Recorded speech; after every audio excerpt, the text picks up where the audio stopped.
Astrología judiciaria y almanaques. Por Benito Jerónimo Feijóo. 1. No pretendo desterrar del mundo los almanaques, sino la vana estimación de sus predicciones, pues sin ellas tienen sus utilidades, que valen por lo menos aquello poco que cuestan. La devoción y el culto se interesan en la asignación de fiestas y santos en sus propios días, el comercio en la noticia de las ferias francas, la agricultura y acaso también la medicina en la determinación de las lunaciones. Esto es cuanto pueden servir los almanaques, pero la parte judiciaria que hay en ellos, sin embargo, de hacer su principal fondo en la aprehensión común, es una apariencia ostentosa, sin sustancia alguna. Y esto no solo en cuanto predice los sucesos humanos, que dependen del libre albedrío, más aún cuanto señala las mudanzas del tiempo o varias impresiones del aire. 2. Ya veo que en consideración de esta propuesta, están esperando los astrólogos que yo les condene al punto por falsas las predicciones de los futuros contingentes que traen sus repertorios. Pero estoy tan lejos de eso que el capítulo por donde las juzgo más despreciables es ser ellas tan verdaderas. ¿Qué nos pronostican estos judiciarios sino unos sucesos comunes sin determinar lugares ni personas, los cuales considerados en esta vaga indiferencia sería milagro que faltasen en el mundo? Una señora que tiene en peligro su fama, la mala nueva que contrista a una corte, el susto de los dependientes por la enfermedad de un gran personaje, el feliz arribo de un navío al puerto, la tormenta que padece otro, tratados de casamientos, ya conducidos al fin ya desbaratados, y otros sucesos de este género, tienen tan segura su existencia que cualquiera puede pronosticarlos sin consultar las estrellas, porque siendo los acaecimientos que se expresan nada extraordinarios, y los individuos sobre quienes pueden caer innumerables, es moralmente imposible que en cualquier cuarto de luna no comprendan algunos. A la verdad, con estas predicciones generales, no puede decirse que se pronostican futuros contingentes, sino necesarios, porque aunque sea contingente que tal navío padezca naufragio, es moralmente necesario, entre tantos millares que siempre están surcando las ondas, alguno peligre, y aunque sea contingente que tal príncipe esté enfermo, es moralmente imposible que todos los príncipes del mundo, en ningún tiempo del año, gocen entera salud.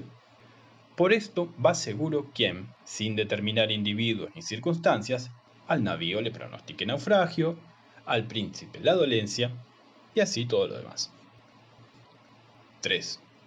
Si tal vez señalan algunas circunstancias, oscurecen el vaticinio en cuanto a lo sustancial del acaecimiento, de modo que es aplicable a 1000 sucesos diferentes. Usando en esto del mismo arte que practicaban en sus respuestas los oráculos, y el mismo que se valió el francés Nostradamus en sus predicciones, como también el que fabricó las supuestas profecías de Malaquías. Así, en este género de pronósticos, haya cada uno lo que quiere, de que tenemos un reciente y señalado ejemplo en la triste borrasca que poco ha padeció esta monarquía, donde, según la división de los afectos, en la misma profecía de Malaquías, correspondiente al presente reinado, unos hallaban asegurado el cetro de España a Carlos VI, emperador de Alemania, y otros al monarca que, por disposición del cielo, ya sin contingencia alguna nos domina. 4. Pero, ¿qué más pueden hacer los pobres astrólogos si todos los astros que examinan no les dan luz para más? No me haré yo parcial del incomparable Juan Pico Mirandulano, en la opinión de negar a los cuerpos celestes toda virtud operativa fuera de la luz y el movimiento, pero constantemente aseguraré que no es tanta su actividad cuanta pretenden los astrólogos, y debiendo concederse lo primero, que no rige el cielo con dominio despótico nuestras acciones, esto es, necesitándonos a ellas de modo que no podamos resistir su influjo, pues con tan violencia batería iba por el suelo el albedrío, y no quedaba lugar al premio de las acciones buenas ni al castigo de las malas, pues nadie merece premio ni castigo con una acción a que le precisa el cielo, sin que él pueda evitarlo. Digo que, concedido esto, como es fuerza concederlo, ya no les queda a los astros para conducirnos a los sucesos, o prósperos o adversos, otra cadena que la de las inclinaciones. Pero fuera de que el impulso que por esta parte se le da al hombre puede resistirlo su libertad, aun cuando no pudiera, es inconexo con el suceso que predice el astrólogo. 5. Pongamos el caso que a un hombre, examinado su horóscopo, se le pronostica que ha de morir en la guerra. ¿Qué inclinaciones pueden fingirse en este hombre que le conduzcan a esta desdicha? Imprímale enhorabuena a Marte un ardiente deseo de militar, que es cuanto Marte puede hacer. Puede ser que no lo logre, porque a muchos que lo desean se lo estorba, o el imperio de quien los domina, o algún otro accidente. Pero vaya ya a la guerra, no por eso morirá en ella, pues no todos, ni aun los más que militan, rinden la vida a los rigores de Marte, ni aun los riesgos que trae consigo aquel peligroso empleo le sirven de nada para su predicción al astrólogo, pues éste, por lo común, no solo pronostica el género de muerte de aquel infeliz, mas también el tiempo en que ha de suceder. Y los peligros del que milita no están limitados a aquel tiempo, sino extendidos a todo tiempo en que haya combate. 6. Y veis aquí sobre esto un terrible embarazo de la judiciaria. No sé si bien advertido hasta ahora. Para que el astrólogo conozca por los astros que un hombre por tal tiempo ha de morir en la batalla, es menester que por los mismos astros conozca que ha de haber batalla en aquel tiempo. Y como esto los astros no pueden decírselo, sin mostrarle cómo influyen en ella, pues es conocimiento del efecto por la causa, es consiguiente que esto lo vea el astrólogo. Ahora, como el dar la batalla es acción libre en los jefes de ambos partidos, o por lo menos en uno de ellos, no pueden los astros influir en la batalla, sino inclinando a ellas a los jefes.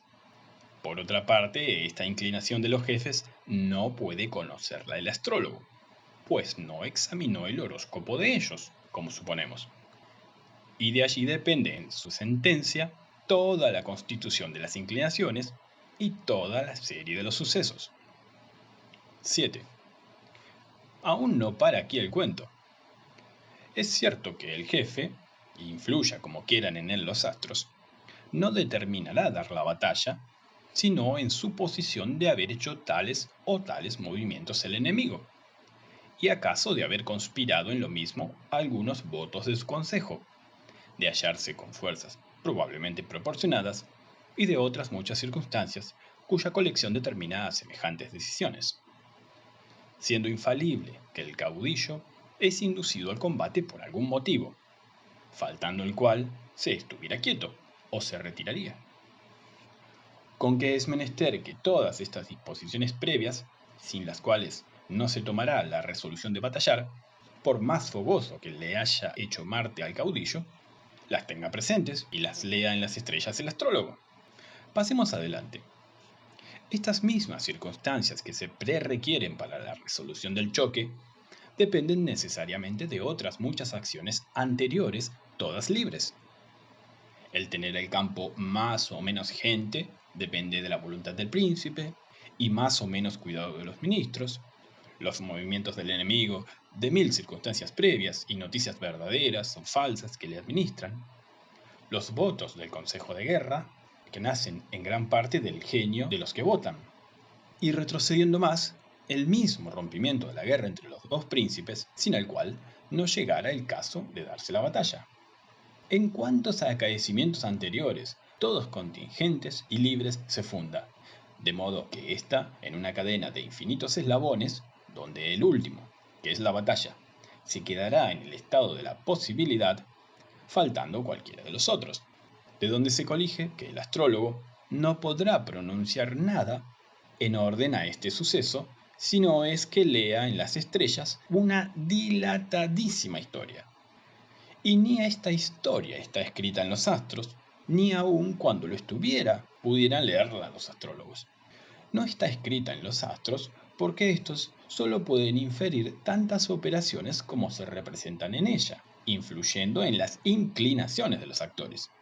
Y esta hilación precisamente ha de flaquear porque, entre tanto número de sujetos, es totalmente inverosímil que alguno o algunos no obren contra la inclinación que conduce para que se dé la batalla, o por dictamen de conciencia, o por razón de conveniencia, o por el contrapeso de otra inclinación más poderosa, como sucede en el avaro vengativo, que por más que la ira le incite, deja vivir a su enemigo por no arriesgar su dinero.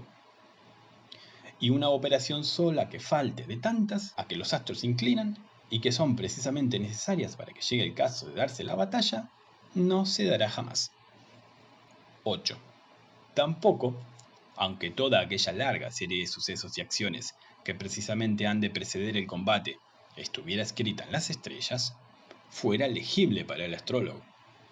La razón es clara, porque casi todos esos sucesos y acciones dependen de otros sujetos, cuyos horóscopos no ha visto el astrólogo, pues suponen que solo vio el horóscopo de aquel a quien pronostica la muerte en la batalla, y no viendo el horóscopo de los sujetos, no puede determinar nada la judiciaria de sus acciones.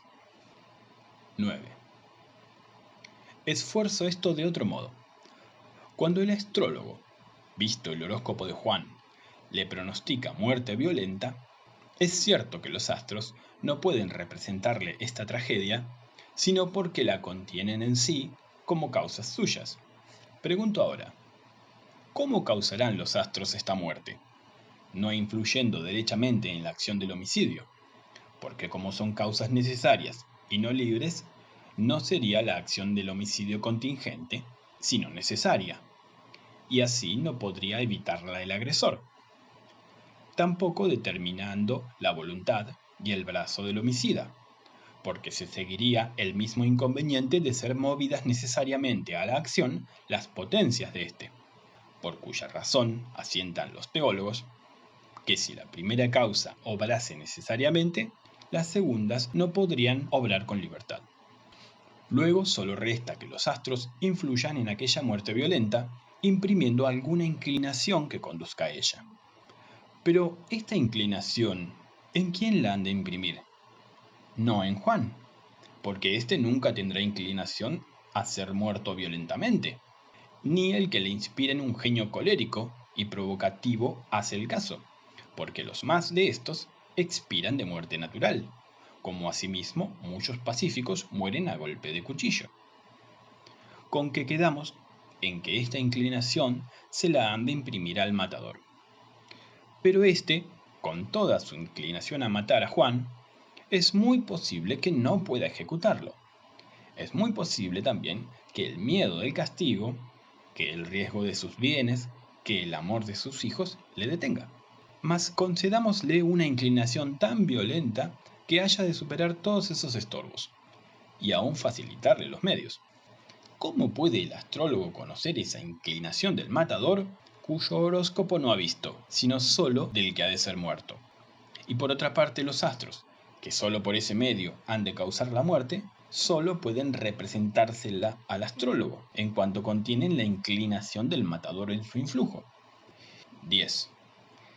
Y que no depende ni el género, ni el tiempo de la muerte de los hombres, de la constitución del cielo que reina cuando nacen, se ve claro en que mueren muchísimos a un mismo tiempo y de un mismo modo, los cuales nacieron debajo de aspectos muy diferentes. Por ventura, como dice bien Juan Barclayo, cuando la tormenta precipita al fondo del mar una gran nao y perecen todos los que iban en ella, se ha de pensar que todos aquellos infelices nacieron debajo de un sistema celeste que amenazaba naufragio, disponiendo los mismos astros que sólo se juntasen en aquella nave los que habían nacido debajo de aquel sistema. Buenas creederas tendrá quien se lo trague. Antes es cierto que en los mismos puntos de tiempo en que nacieron esos hombres, nacieron otros muchísimos en el mundo, que tuvieron muerte muy diferente. En la guerra llamada Servil, donde conspiraron a recobrar con el hierro la libertad todos los esclavos de los romanos, murieron sin que se salvase ni uno solo, cuantos seguían las banderas del pastor Atenión, que eran algunos no pocos millares.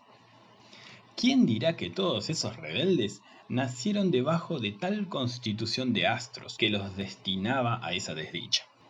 Y más cuando los mismos astrólogos asientan que son pocos los aspectos que pronostican muerte en la guerra. ¿Cuántos nacerían en el mundo al mismo tiempo que aquellos esclavos, los cuales murieron en su propio lecho y ni aún tomaron jamás las armas en la mano? 11. La correspondencia de los sucesos a algunas predicciones que se alega a favor de los astrólogos está tan lejos de establecer su arte que antes, si se mira bien, la arruina. Porque entre tantos millares de predicciones determinadas como formaron los astrólogos de 1800 años a esta parte, apenas se cuentan 20 o 30 que saliesen verdaderas. Lo que muestra que fue casual y no fundado en reglas del acierto. Es seguro que si algunos hombres, vendados los ojos, un año entero, estuviesen sin cesar disparando flechas al viento, matarían a algunos pájaros. ¿Quién hay, decía Tulio, que flechando aún sin arte alguna todo el día, no dé tal vez en el blanco? Quis est qui totum diem jaculans, non aliquando colimet. Pues esto es lo que sucede a los astrólogos. Echan pronósticos a montones sin tino, y por casualidad uno u otro entre millares logra el acierto. Necesario es, decía con agudeza y gracia Séneca en la persona de Mercurio, hablando con la parca, que los astrólogos acierten con la muerte del emperador Claudio, porque desde que le hicieron emperador, todos los años y todos los meses se la pronostican. Y como no es inmortal, en algún año y en algún mes ha de morir. Patere mathematicos aliquando verum dicere, qui illum postquam princeps factus est, omnibus annis, omnibus mensibus efferunt, in ludo de morte Claudio Caesaris. 12. Este método, que es seguro para acertar alguna vez, después de errar muchas, no les aprovechó a los astrólogos, que quisieron determinar el tiempo en que había de morir el Papa Alejandro VI, por no haber sido constantes en él. Y fue el chiste harto gracioso. Refiere el Mirandulano que formado el horóscopo de este Papa, de común acuerdo, le pronosticaron la muerte para el año de 1495. Salió de aquel año Alejandro sin riesgo alguno, con que los astrólogos le alargaron la muerte al año siguiente, del cual, habiendo escapado también el Papa, consecutivamente hasta el año de 1502, casi cada año le pronunciaban la fatal sentencia. Finalmente, viéndose burlados tantas veces, en el año de 1503 quisieron enmendar la planta, tomando distinto rumbo para formar el pronóstico, en virtud del cual pronunciaron que aún le restaban al Papa muchos años de vida. Pero con gran confusión de los astrólogos, murió el mismo año de 1503. 13. Añado que algunas famosas predicciones que se jactan por verdaderas, con gran fundamento se pueden reputar inciertas o fabulosas. De Leoncio Bizantino, filósofo y matemático, se refiere que predijo a su hija Atenais que había de ser emperatriz, y por eso, en el testamento, repartiendo todos sus bienes entre sus dos hijos que tenía, a ella no le dejó cosa alguna. Pero los mejores autores nada dicen del pronóstico. Sí solo que Leoncio, en consideración de la singularísima belleza, peregrino entendimiento y ajustada virtud de Atenais, conoció que no podía menos de ser codiciada para esposas de algunos hombres acomodados, teniendo harto mejor dote en sus propias prendas que en toda la hacienda de su padre, y por esto fue olvidada en el testamento, lo que ocasionó su fortuna, porque yendo a quejarse del agravio a la princesa Pulchería, hermana de Teodosio II, enamoró tanto a los dos príncipes que Pulchería luego la adoptó por hija, y después el emperador la tomó por esposa. Del astrólogo Ascletarión, dice Suetonio, que predijo que su cadáver había de ser comido por perros, lo cual sucedió, por más que Domiciano, a quien el mismo Ascletarión había pronosticado su funesto éxito, procuró precaverlo para desvanecer el pronóstico de su muerte, falsificando el que Ascletarión había hecho de aquella circunstancia de la suya propia. Porque habiendo luego que mataron al astrólogo, arrojado de orden del emperador el cadáver en una grande hoguera, para que prontamente se deshiciese en ceniza, sobrevino al punto una abundante lluvia que apagó el fuego, y no con menos puntualidad acudieron los perros a cebarse en aquella víctima inútilmente sacrificada a la seguridad del príncipe sangriento. Pero todo este hecho, dice el jesuita de Chalais, es muy sospechoso, porque no se señala en libro alguno de los que tratan de la judiciaria, constelación, aspecto o tema celeste, a quien atribuyan los astrólogos tal circunstancia o especie de muerte. Del célebre Lucas Guarico cuentan algunos autores que, consultado de María de Médicis, reina de Francia, sobre el hado de su hijo Enrico II, pronosticó con harta individuación su muerte, diciendo que moriría de la herida que en una justa habría de recibir en un ojo, pero el citado de Chalais y Gabriel Naud lo refieren muy al contrario, diciendo que antes bien erró cuanto pudo errar la predicción, pronosticándole a aquel príncipe muerte natural y tranquila, después de una vida muy larga, como erró, asimismo, pronosticando a Juan Bentivoglio la expulsión de Bolonia y designando a Francisco II el año de su muerte. 16. De otro astrólogo se dice haberla vaticinado a María de Médicis que había de morir en Saint-Germain, lo cual se cumplió, asistiéndola en aquel trance un abad llamado Giuliano de Saint-Germain. Pero fuera de que esto no fue verificarse la profecía, pues no había sido esa la mente del astrólogo, sino que había de morir en el lugar o monasterio de Saint-Germain. O no hubo tal vaticinio, o si lo hubo, no se fundó en las reglas de la judiciaria, pues en los libros astrológicos no se señalan aspectos significadores de los lugares en que han de ser teatros de las tragedias, ni de los nombres de las personas que han de intervenir en ellas, ni esto podría ser sin crecer a un inmenso volumen los preceptos de este arte. 17. ¿Acaso no serían más verdaderas que las expresadas la predicción de Spurina a César, la de los caldeos a Nerón y otras semejantes que por la mayor parte recibieron los autores que las escriben de manos del vulgo? Y bien se sabe que en el común de los hombres es bien frecuente, después de visto el suceso, hallar alusión a él en una palabra que anteriormente se dijo sin intento y aún sin significación, y poco a poco, mudando y añadiendo, llegar a ponerla en paraje de que sea un pronóstico perfecto. De esto tenemos 1000 ejemplos cada día. 18.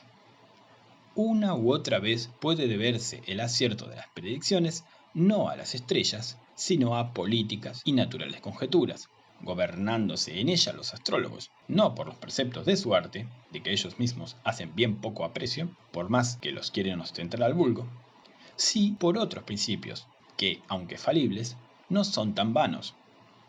Por la situación de los negocios de una república, se pueden conjeturar las mudanzas que arriban en ella. Sabiendo por experiencia que raro valido ha logrado constante la gracia de su príncipe, de cualquier ministro alto, cuya fortuna se ponga en cuestión, se puede pronunciar la caída con bastante probabilidad. Y con la misma, a un hombre de genio intrépido y furioso se le podrá amenazar muerte violenta. Por la fortuna, genio, temperamento e industria de los padres, se puede discurrir la fortuna, salud y genio de los hijos. Es cierto que por este principio se dirigieron los astrólogos de Italia, consultados por el duque de Mantua, sobre la fortuna de un recién nacido, cuyo punto natalicio les había comunicado.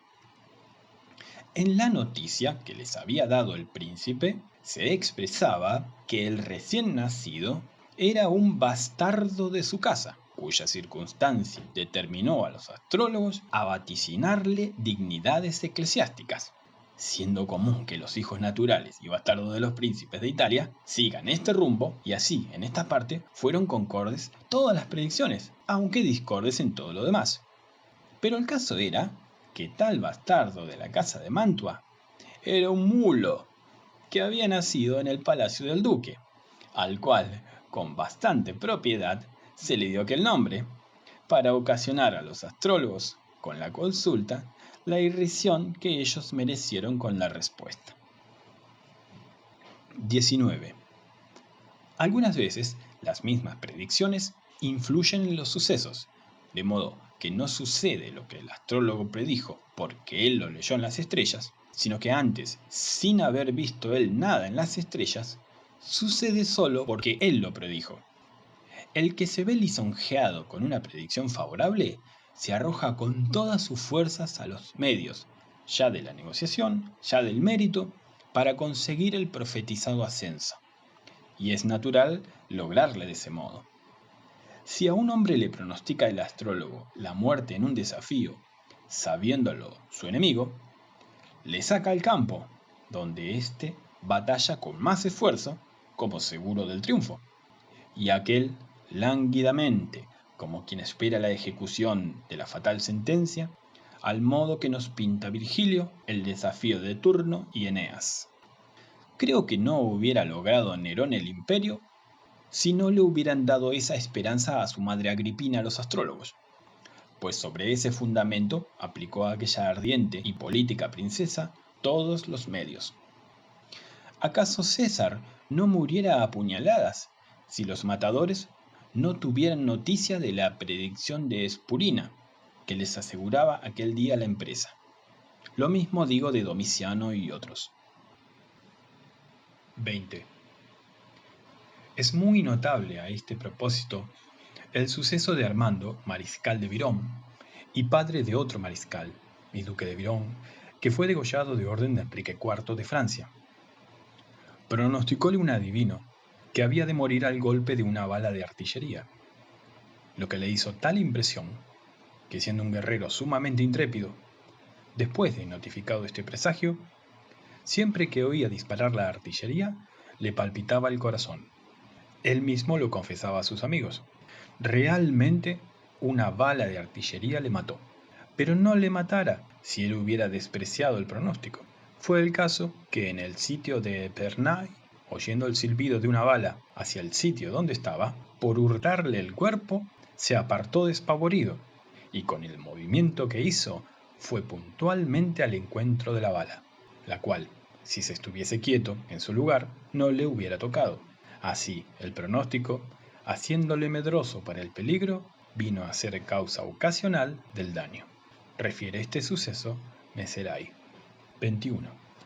Últimamente puede también tener alguna parte en estas predicciones el demonio, el cual, si los futuros dependen precisamente de causas necesarias o naturales, puede con la comprensión de ellas antever los efectos.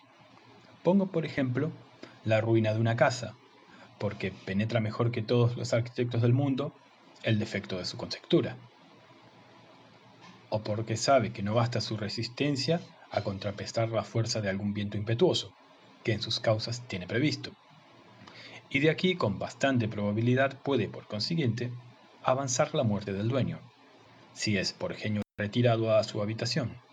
Aún en las mismas cosas que dependen del libre albedrío, puede lograr bastante acierto con la penetración grande que tiene de inclinaciones, genios y fuerzas de los sujetos, y de lo que él mismo ha de concurrir al punto destinado con sus sugestiones. Por esto son muchos, entre ellos San Agustín, de Civitas Dei, libro quinto, capítulo 9, de sentir que algunos que en el mundo suenan profesar la judiciaria no son dirigidos en sus predicciones por las estrellas, sino por el oculto instinto de los espíritus malos.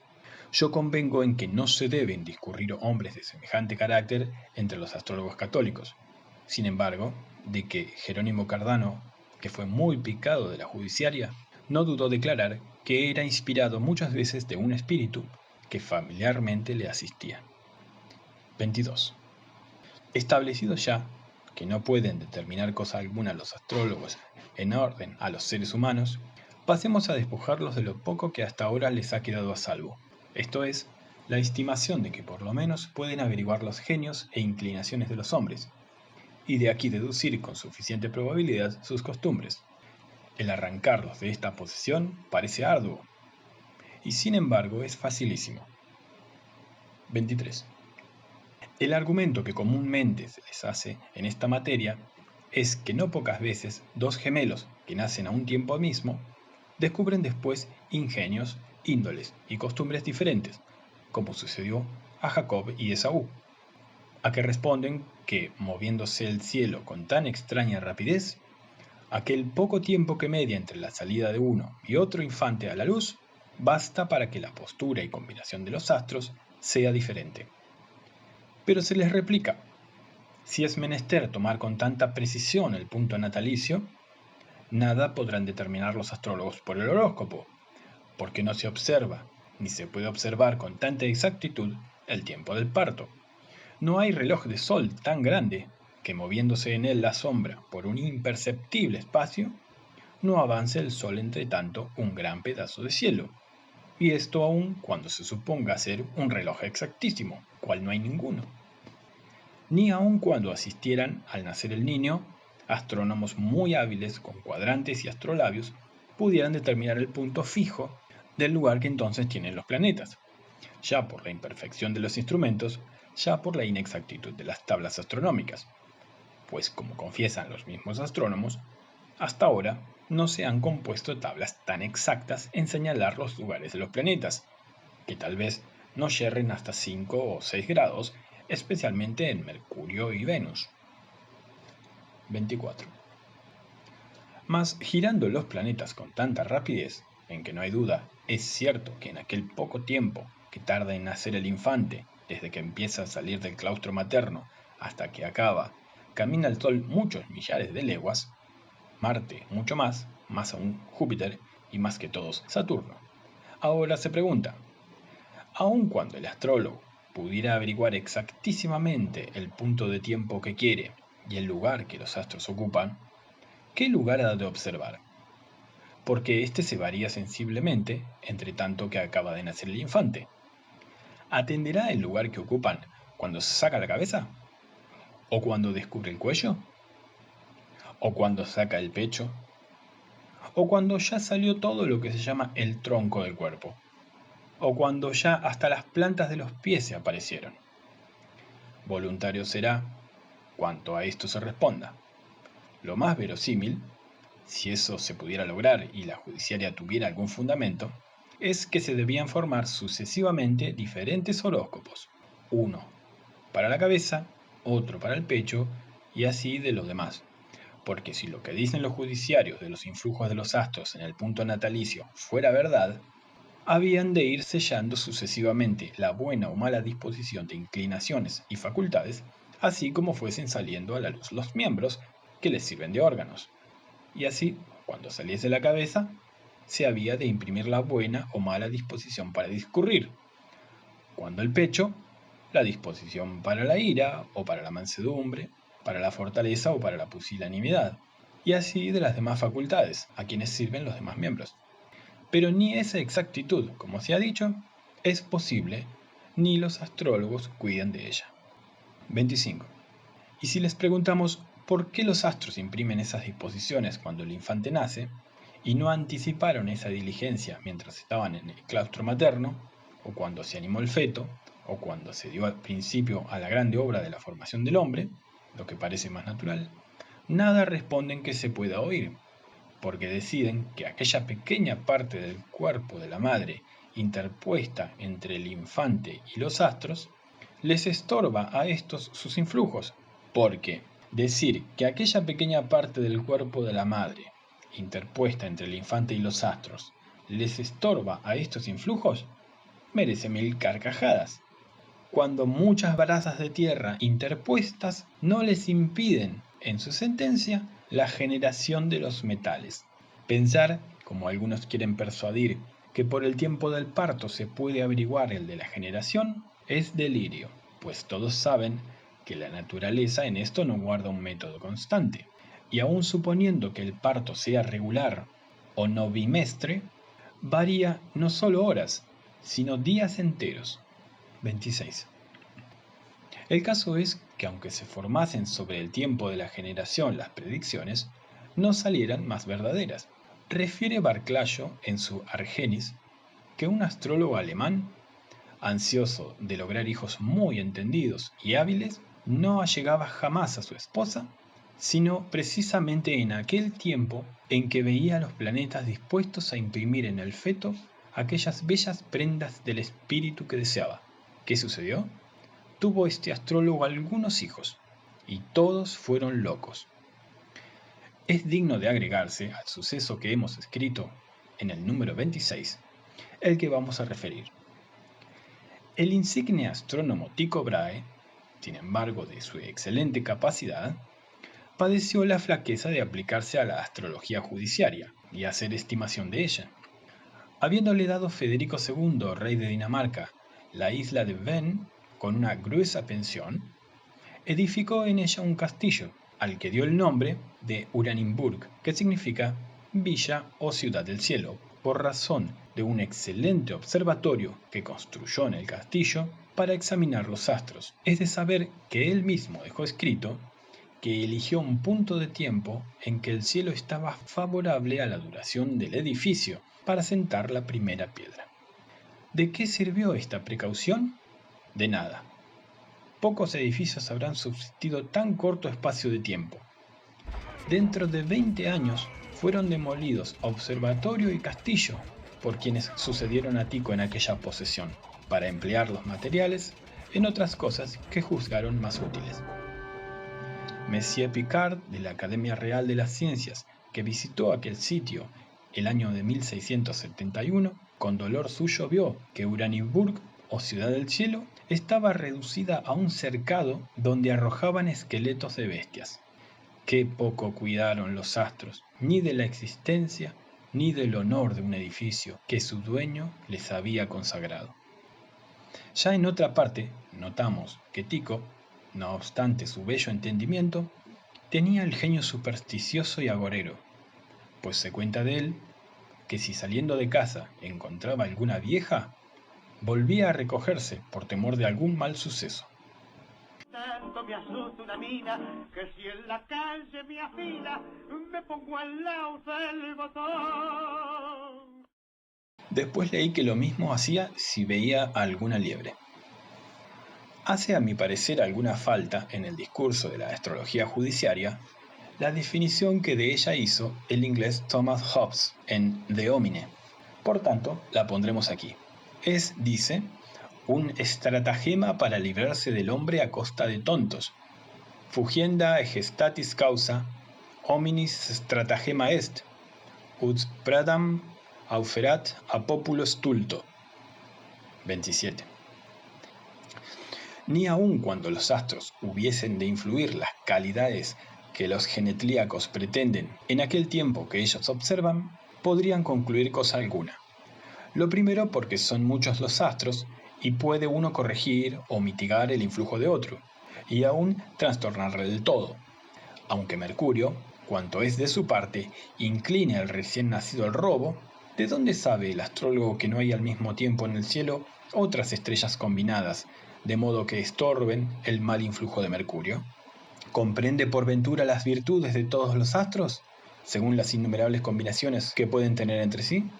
Lo segundo, porque, aun cuando esto fuera comprensible, y de hecho lo comprendiera el astrólogo, aún le restaba mucho camino que andar, esto es, saber cómo influyen otras muchas causas inferiores que concurren con los astros, y con harto mayor virtud que ellos, a producir esas disposiciones: el temperamento de los padres, el régimen de la madre, y afectos que padece mientras conserva el feto en sus entrañas, los alimentos con que después le crían, el clima en que nace y vive.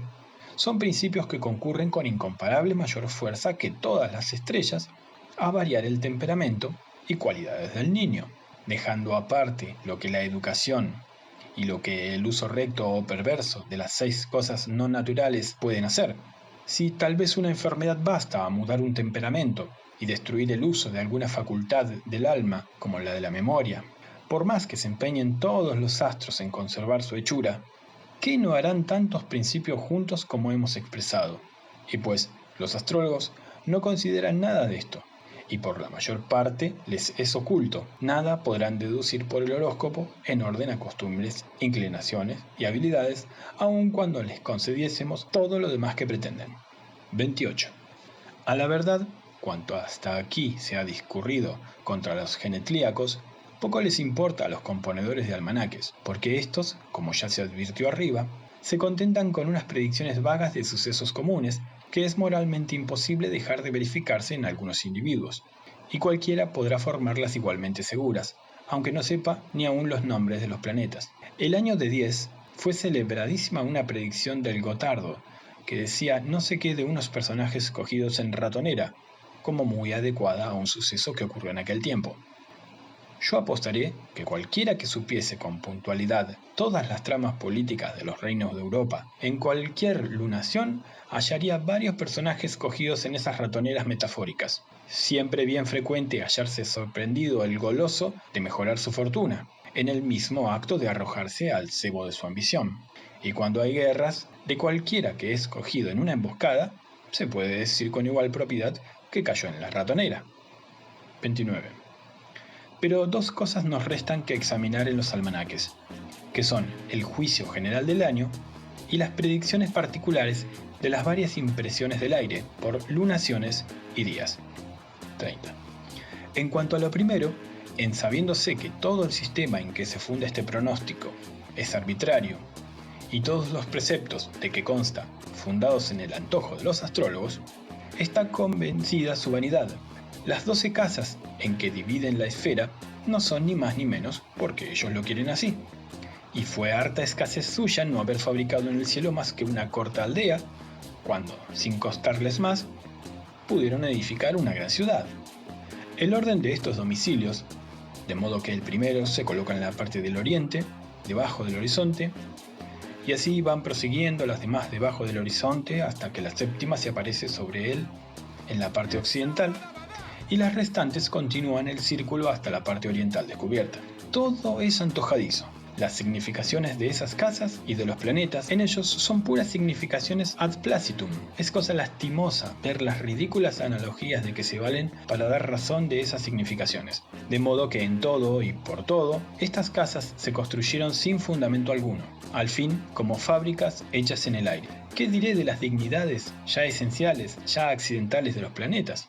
De los grados de fortaleza o debilidad que les atribuyen en diferentes posituras, de sus exaltaciones, sus triplicaciones, sus aspectos, de los dos domicilios diurno y nocturno que les señalan exceptuando al sol y la luna, no valiéndole al sol ser el grande alquimista que produce tanto oro para redimirle de la pobreza de no tener más que una casa. Y lo mismo digo de la luna, a quien atribuyen la producción de la plata, de la grande disimilitud de influjos, según se colocan los planetas en diferentes signos y según se consideran ya rectos, ya oblicuos, directos, retrógrados o estacionarios, y toda la demás varaunda imaginaria de supuestos establecidos por caprichos. 31. Añádese sobre esto que no concuerdan los astrólogos en el método de erigir los temas celestes, de donde dependen en un todo los pronósticos. Los árabes Fírmico y Cardano siguieron el método de los antiguos caldeos, que se llama ecuable. El autor del Alcavicio inventó otro Campano. Y ninguno de estos tres se sigue hoy comúnmente, sino el que inventó Juan de Regiomonte, que se llama método racional, en que se debe advertir que el planeta mismo, que erigiendo el tema según un método, se halla en una casa, donde promete buena fortuna. Erigiendo el tema según otro método, sucede encontrarse en otra casa, donde significa muy adversa suerte. ¿Y por dónde sabríamos cuál método era el más acertado, aun cuando cupiese acierto en esta materia? Lo que se colige evidentemente de aquí es que las reglas de la judiciaria son arbitrarias todas. 32. Mas los mismos profesores de este arte convienen en que sus reglas solo se fundan en la experiencia, porque no pudiendo haber razón alguna que demostrase a priori, como dicen los dialécticos, qué influjos tiene esta o aquella combinación de los planetas, solo se pudo sacar esto por inducción experimental, después de ver muchas veces qué efectos se siguieron a esas diferentes combinaciones. Y este es otro atolladero terrible de la judiciaria, porque desde el principio del mundo hasta ahora no se ha repetido adecuadamente alguna combinación de astros y signos, siendo menester para esto, según todos los astrónomos, mucho mayor transcurso de tiempo que algunos reducen al espacio de 49.000 años. Los antiguos caldeos quisieron evacuar esta dificultad, procurando persuadir que tenían recogidas las observaciones astrológicas de 400.000 años. Falsedad que, sobre oponerse a lo que la fe nos enseña del principio del mundo, fue convencida por el gran Alejandro Magno, habiendo, cuando entró en Babilonia, mandado a Calístenes registrar sus archivos, pero dado caso que menos cantidad de siglos fuese bastante para hacer las observaciones necesarias, pregunto, cuando Juan de Regiomonte inventó el método racional, que es el que hoy se sigue, ¿en qué experiencia se fundó para establecerle? Es fijo que en ninguna, pues no habiéndose usado antes, no hubo lugar de experimentarle, y ni su método, ni otro alguno, le aprovechó a Regiomonte para prever que le habían de quitar alevosamente la vida los hijos de Jorge de Trebisonda, temerosos de que la reputación de su sabiduría había de disminuir la de su padre. Desde que murió Regiomonte hasta ahora pasaron 2 siglos y medio cabales. ¿Qué tiempo es este para que quepan en él observaciones bastantes a autorizar el método racional? 33. Lo mismo digo de Campano, que floreció 4 siglos antes que Regiomonte. ¿En qué experiencia fundó su nuevo método? Bien se ve en esto que los preceptos de la judiciaria se fundan solo en capricho y no en razón y experiencia.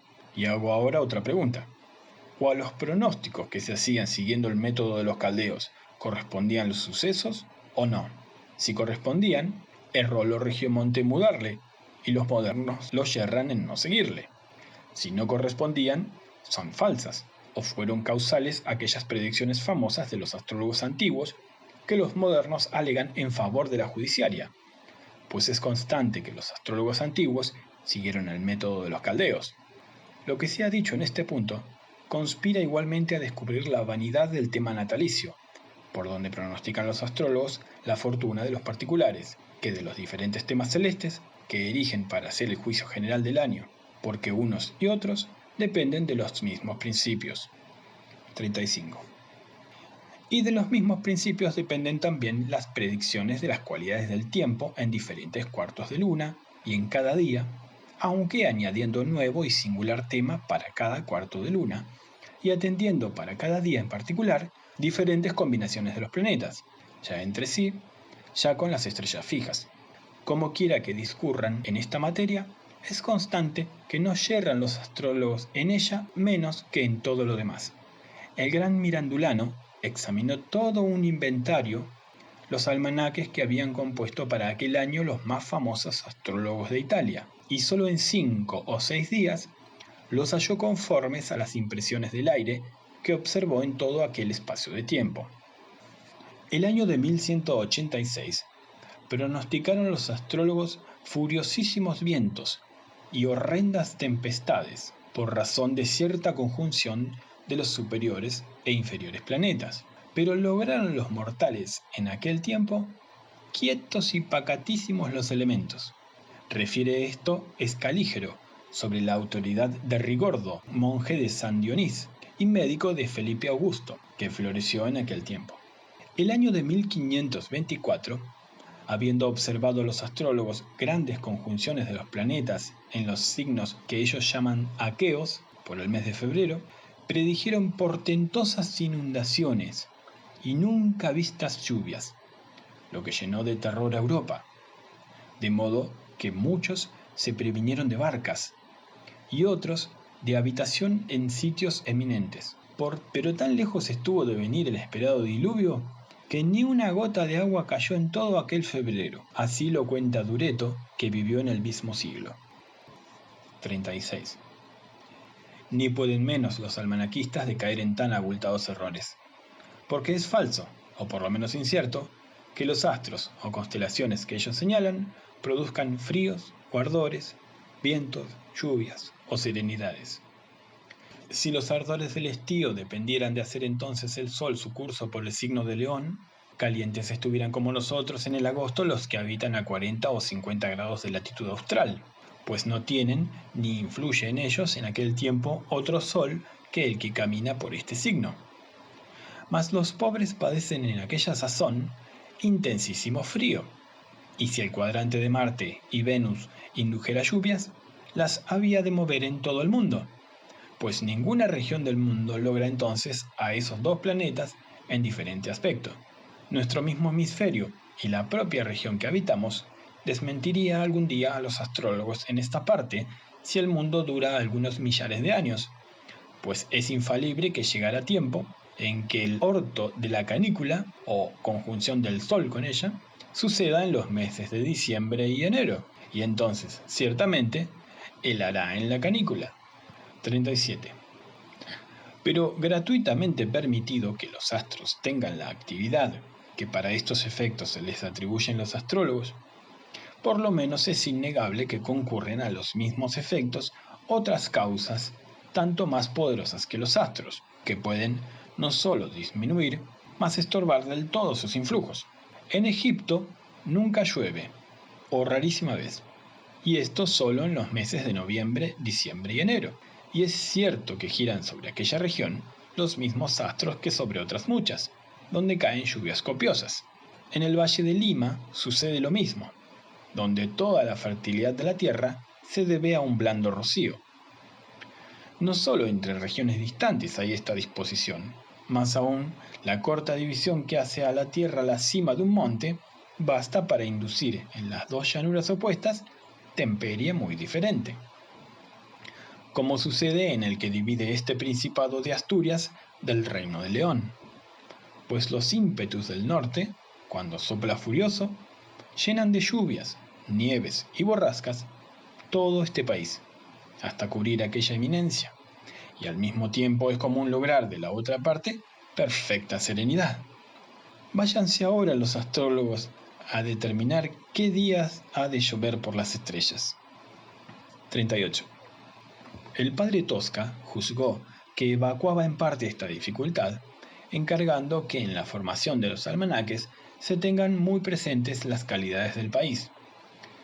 Pero sobre que para esto sería menester poner en cada país y aún en cada lugar un almanaquista y hacer para cada uno distinto repertorio, pues en la corta distancia de 3 o 4 leguas se varía a veces el temple y la calidad de la tierra y aire, y no es conveniente aumentar tanto el número de los astrólogos cuando sobran ya los pocos que hay. Digo sobre esto que sería también inútil esa diligencia.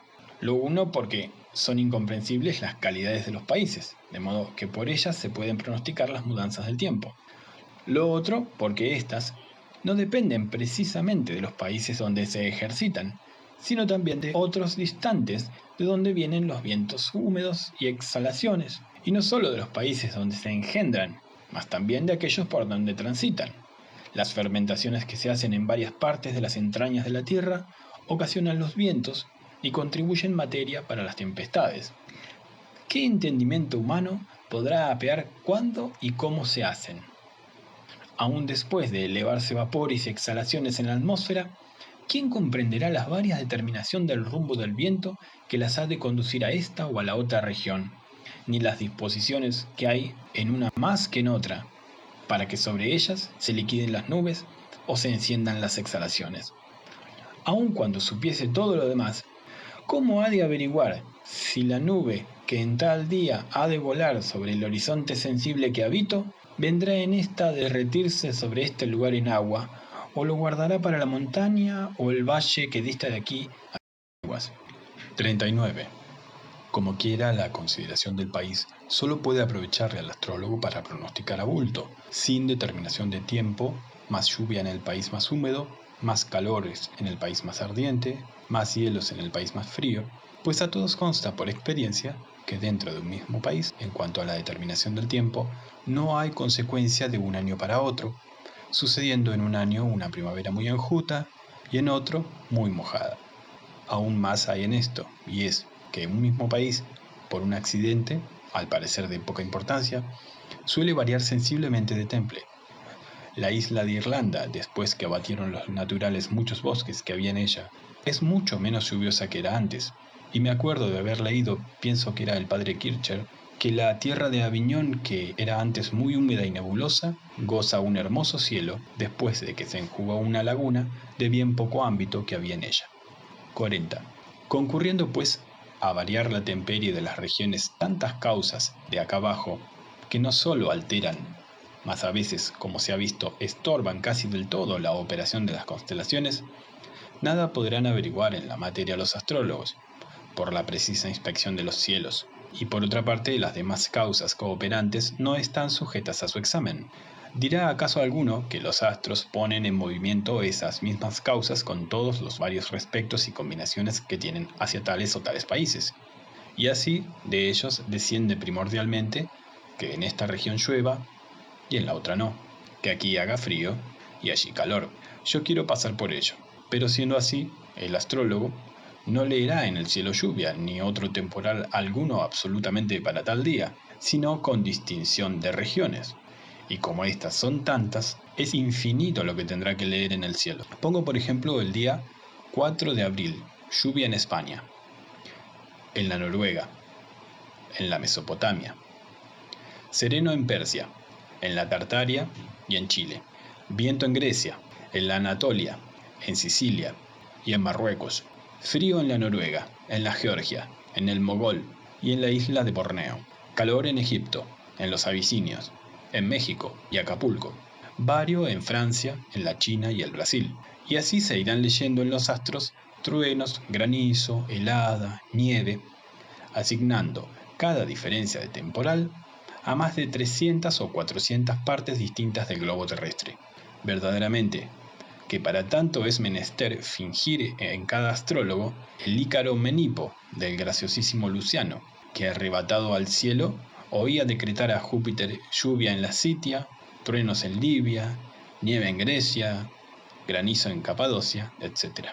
Pues qué si se añade a esto la abundancia o penuria de tanta variedad de frutos, en cuya copiosa mies, como suya propia, entran la hoz del pronóstico los astrólogos, y siendo las especies de frutos tantas y muchas más aún las provincias donde se puede variar la corta o larga cosecha, apenas se podrá comprender en un gran libro lo que sobre este punto habrá menester estudiar en los astros del astrólogo. 41. Quien quisiere, pues, saber con alguna anticipación, aunque no tanta, las mudanzas del tiempo, gobiérnese por aquellas señales naturales que las preceden, y no solo están escritas en muchos libros, mas también se pueden aprender de marineros y labradores, los cuales pronostican harto mejor que todos los astrólogos del mundo. Por eso Lucano, en el libro quinto de la Guerra Civil, no introduce a algún astrólogo, vaticinándole al César la tempestad que padeció en el tránsito de Grecia a la Calabria, sino al pobre barquero Amiclas. 42. Y a este propósito es sazonado el chiste que refiere el padre de Chalais, sucedido a Luis XI, rey de Francia.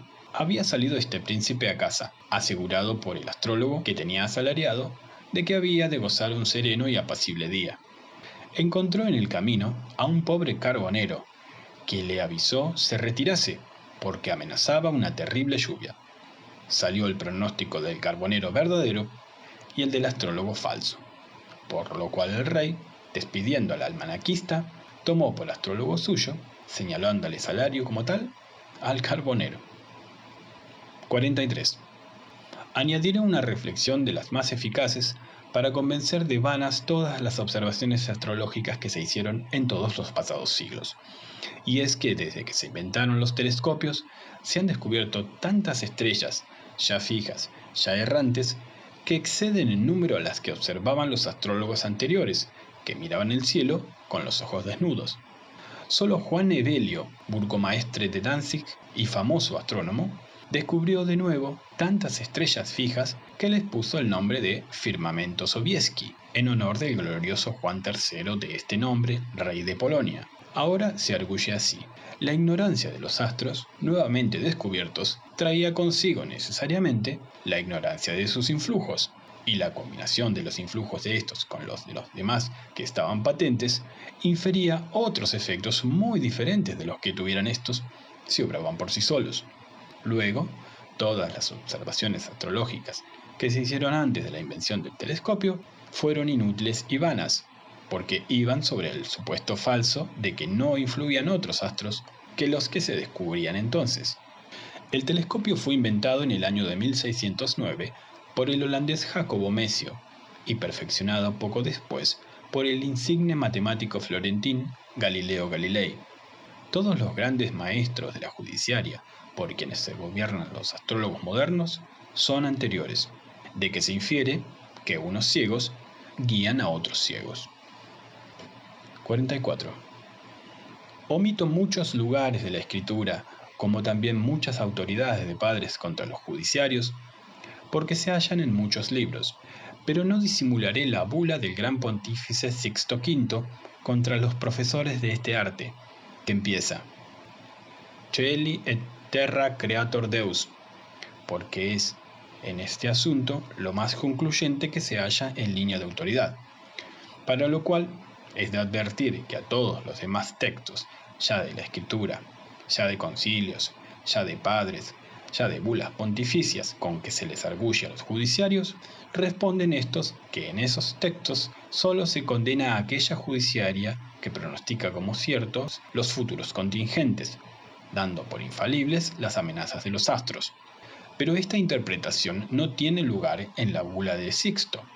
La razón es porque manda a los inquisidores y a los ordinarios que procedan contra los astrólogos que pronostican los futuros contingentes, aplicándoles las penas canónicas, aunque ellos confiesen y protesten la incertidumbre y falibilidad de sus vaticinios.